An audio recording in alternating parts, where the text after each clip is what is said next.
I'm Dan Wall. And I'm Laura Lee. Thanks for joining us. For months, we've reported on the Duluth Public School District facing millions in budget cuts. And tonight, we learned media specialists are among those on the chopping block, which sparked a heated debate at tonight's school board meeting. Northern News Now's Ryan Hayes was there. This goes beyond managerial right.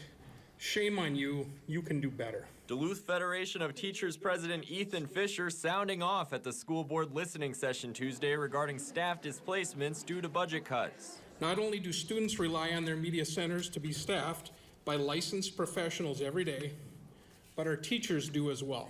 Duluth Public Schools is displacing 41 positions due to budget cuts. 2 of those are media specialists who help with book checkout and student use of research resources. The move sparking controversy among teachers and students. You may make a library available part-time, but you cannot reduce a school's full-time need for its resources. Duluth East senior Molly McAnamy says her library media specialist plays a vital role in her education. She's cultivated a warm and welcoming environment, and I can say with confidence that she is an integral part of Duluth East community. Superintendent John Maggis says a displacement means an employee doesn't have a set position for next school year and that they should look for other positions.